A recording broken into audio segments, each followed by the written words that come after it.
I'm here with Alex Yang. You just played an incredible program. Thank you so much for being here, for being in this competition, and for really giving a lot to us on stage. I thought your performance is really, really beautiful and powerful. So thank you so much, and congratulations. Thank you. How are you feeling about everything now that it's finished? How do you feel? It's okay. I mean, yeah, practicing for this competition was really, it allowed me to explore the nuances of all these three pieces that I played. And, you know, I'm just glad that I got it over with. Yeah, we did really great. You know, you've studied with some really incredible kind of titans of pianists in the piano world, like Emanuel Ax and Angela Hewitt as well, right? Yes. So can you tell me a little bit about how those pianists have influenced your playing and what it's meant to you studying with them? Well, that's a very good question. I guess, well, first to start, I had a few lessons with Emanuel Ax already, and I guess he's that type of person who's not, well, he has some amazing ideas, but he's always treats you with like you're an actual musician. Like he wouldn't go impose all his ideas strictly on you, but he wouldn't be like, say, you can play whatever either. So I guess it's a way of looking at the music that allows me to take some freedom, but also I think his teaching style on me is more of like a conversation instead of like a teacher telling student, oh, you have to do this on bar 247 or something like that. But so, and one of the main pieces that I've studied with him was the Chopin Barker Rule. And after that lesson, my perception of the whole piece changed like quite a lot, because I think he's really good at telling a story through the music. Like he would guide me from beginning to finish by telling me, like, giving me music ideas throughout and letting the piece just flow. And it's a great storytelling experience. And Angela Hewitt, on the other hand, well, Angela is amazing. She's an amazing pianist. She's an amazing teacher. And I thought I've learned so much from her the times that I've been with her. So I've studied with her in 2023, I think, at Perugia, Italy.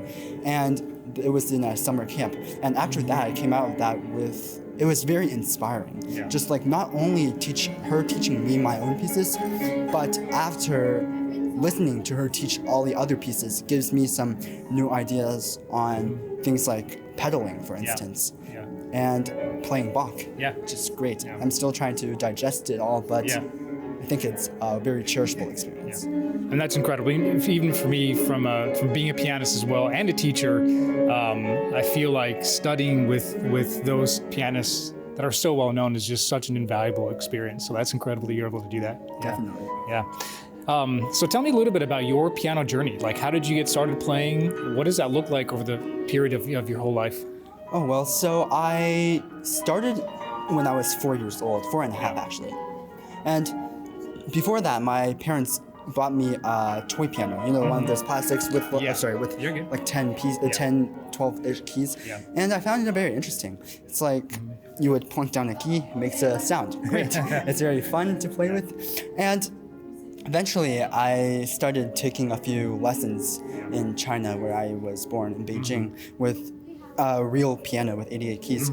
And I guess I kept playing from then till now, but I never really took it that seriously. Like it was always a great hobby at that before the pandemic, because I was always involved with all of these other things, like, you know, school, sports, and things that a normal kid would be involved in.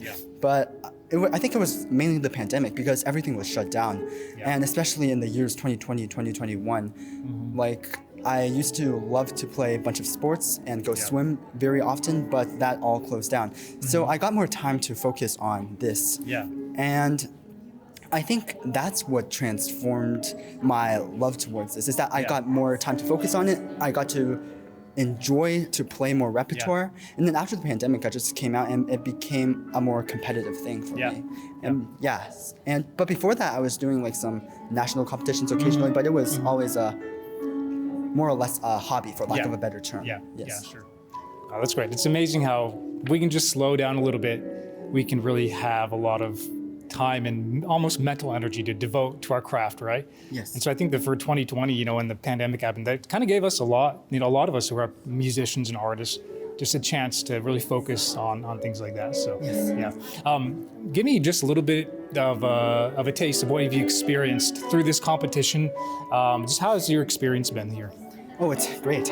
This competition, honestly, like I've said this to many people, it's one of the most, hands down, one of the most organized competitions I've been to. Like I think Dr. Song, she did a great job, and everything else who helped with her in arranging every single part of the process and sending out all these frequent email reminders so that you never get lost. Like I've been to a few competitions before where they send out an email very last minute, like at the very last month.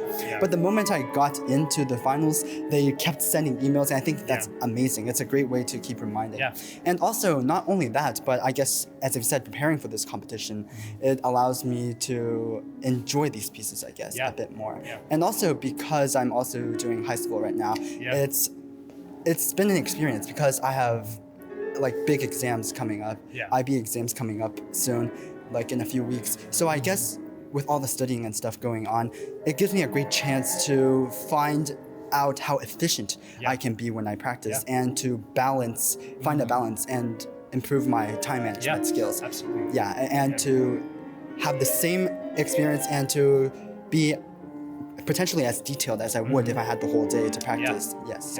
It's great. That's great, really good. And then finally, is there anything you'd like to say to Dr. Song, to the president of Weatherford College here, the board of trustees, everyone who's just worked hard to put this together? Anything you'd like to say? Great job, fantastic job. Like I'm really at a loss for words because it's the organization, the whole atmosphere is so awesome. It's so amazing, and this facility, the venue is great. I especially loved performing on the stage, and especially how I don't know if it was Dr. Song or who did it, but it was great, very well decorated. Of course, they invited a panel of very skilled adjudicators as well to come and judge. So, and the fact that just the whole organization and everything, it was a very cherishable experience for me. That's great. Well, thank you so much, Alex. Great job on your performance again. And thank you. Hope to have you here again someday soon. So, thank you. All right, thank you.